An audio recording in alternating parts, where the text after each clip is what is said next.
उत्तर प्रदेश के जनपद से एक ऐसा मामला सामने आ रहा है जिसमें एक महिला जो 6 बच्चों की मां होती है वो अपने 6 बच्चों और पति को छोड़कर एक भिखारी के साथ फरार हो जाती है। 3 जनवरी 2025 को उसका पति हरिपालपुर थाने में पहुंचता है और एफआईआर दर्ज कराता है कि साहब उसकी पत्नी एक भिखारी के साथ फरार हो गई है। जैसे ही ये बात पूरा थाना सुनता हैरान परेशान हो जाता है, उसकी बातों पर भरोसा नहीं कर पा रहा था। इसी बीच में राजू नाम का युवक कहता है कि दरअसल वो हरिपालपुर थाना क्षेत्र के लमकन गांव का रहने वाला है। वो हंसी खुशी अपने परिवार में रह रहा था। उसी के दरवाजे पर एक भिखारी अक्सर आता है और वो भीख मांगता है। खाना उस मेरी पत्नी जो थी राजेश्वरी, उम्र 36 साल होती, उसको खाना भी खिलाती, उससे बातचीत अक्सर किया करती थी। कई बार तो मैंने उसको फोन से भी बात करते देखा। यह बात जैसे ही थाना सुनते हैं, कोतवाल सुनते हैं, तो उसकी एफआईआर दर्ज की जाती है। लेकिन जब पुलिस ने इस मामले का खुलासा किया तो हर कोई हैरान परेशान हो गया कि आखिर ऐसा कैसे हो सकता है। और उसकी पत्नी ने जो बातें बताई वो भी बहुत ज्यादा हैरान और परेशान करने वाली थी। नमस्कार दोस्तों, मैं हूं पुष्पेंद्र सिंह कुशवाहा। उम्मीद करता हूं आप सब अच्छे होंगे, सुरक्षित होंगे। दरअसल आज की जो सच्ची घटना है, ये घटना है उत्तर प्रदेश का एक जिला लगता है हरदोई। उसी के अंतर्गत एक थाना आता है हरिपालपुर। हरिपालपुर थाना के अंतर्गत एक छोटा सा गांव होता है, गांव का नाम होता है लमकन। उसी के अंतर्गत राजू और राजेश्वरी दंपत्ति होते हैं, दोनों हंसी खुशी जीवन यापन कर रहे थे। महिला की उम्र 36 साल होती है और जो उसका पति होता है राजू, उसकी उम्र 38 साल होती है। राजू के अभी तक 6 बच्चे हो चुके थे और राजू का आरोप उसकी पत्नी के ऊपर है कि उसकी पत्नी गांव के ही रहने वाले नन्हे पंडित, जो एक भिखारी होता है, उसके साथ फरार हो गई है, वो भी घर का सारा पैसा लेकर। यह आरोप पत्नी के ऊपर राजू ने लगाया। दरअसल जो राजू की पत्नी राजेश्वरी होती है, वो घर से कहकर जाती है कि वो मार्केट जा रही सब्जी और कपड़े खरीदने, ठंडी का मौसम है, कपड़े खरीद कर लाएगी। यह बात कहकर वो घर से निकलती है और घर पर वापस नहीं आती। जब वो घर पर वापस नहीं आती तो पति बहुत ज्यादा हैरान परेशान हो जाता है। नाते रिश्तेदारी में ढूंढा जाता है, हर जगह उसका पता लगाया जाता है, लेकिन उसकी पत्नी का अभी तक कोई पता नहीं चल रहा था। 3 जनवरी 2025 को पति राजू पहुंच जाता है थाने और जैसे ही थाने पहुंचता है तो एफआईआर दर्ज कराता है कि उसकी पत्नी घर से लापता है, या अपहरण उसका हुआ, या फिर वो नन्हे पंडित के साथ फरार हो गई। कोतवाल साहब ने धारा 87 के अंतर्गत मुकदमा दर्ज कर लिया था और तहकीकात करना जैसे ही शुरू किया था। समय धीरे धीरे बीत रहा था। जब राजू वापस घर आता है तो घर पर आकर देखता है कि जो उसकी भैंस बिकी थी और घर पर जो 1.5 लाख रुपए की नकदी रखी हुई थी घर में, वो भी नहीं मौजूद है। यह बात वो दोबारा फिर से थाने जाता है और थाने जाने के बाद फिर दोबारा पुलिस वालों को ये बात बताता है। फिर मुकदमे में और धाराएं लगाई जाती हैं और छानबीन करना शुरू किया जाता है।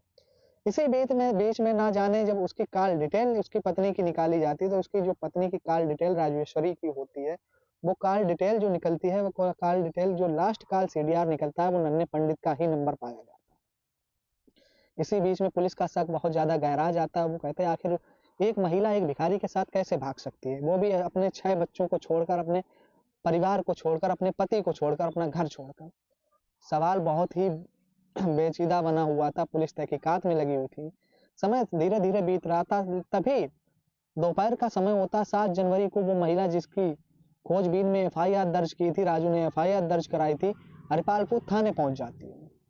अब वो जैसे ही महिला थाने पहुंचती है तो महिला कहती है कि जो इन्होंने मेरे ऊपर आरोप लगाए हैं कि मैं नन्हे पंडित के साथ फरार हुई हूँ, मैं नन्हे पंडित के साथ नहीं भागी थी। दरअसल इनकी मारपीट से परेशान होकर मैं घर छोड़कर घर से बाहर चली गई थी, रिश्तेदार में चली गई थी।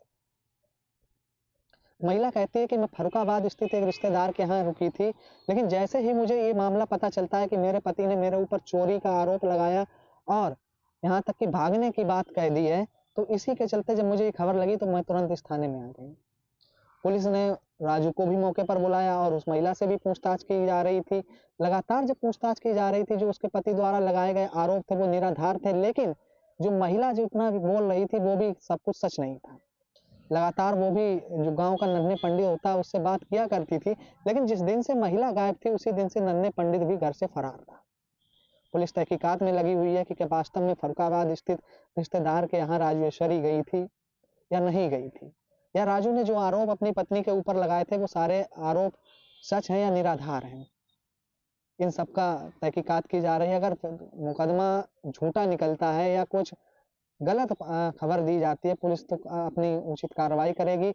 और इधर जो पूरी तरह से अफवाह बनी हुई थी कि पत्नी 6 बच्चों को छोड़कर एक भिखारी के साथ भाग गई, तो हर कोई हैरान परेशान था कि आखिर ये कैसे हो सकता है, एक महिला एक भिखारी के साथ कैसे भाग सकती है।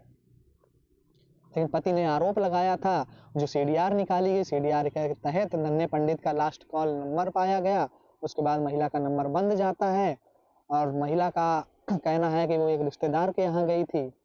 लेकिन पति का कहना है कि घर में भैंस बेची गई थी, भैंस का जितना भी पैसा था और घर में जितनी भी नकदी थी वो सारा राजेश्वरी घर से लेकर फरार हो चुकी थी। इसलिए शक और ज्यादा गहरा जाता है कि जिस दिन से नन्हे पंडित घर से गांव से गायब है, उसी दिन से ये महिला भी घर से फरार चल रही थी।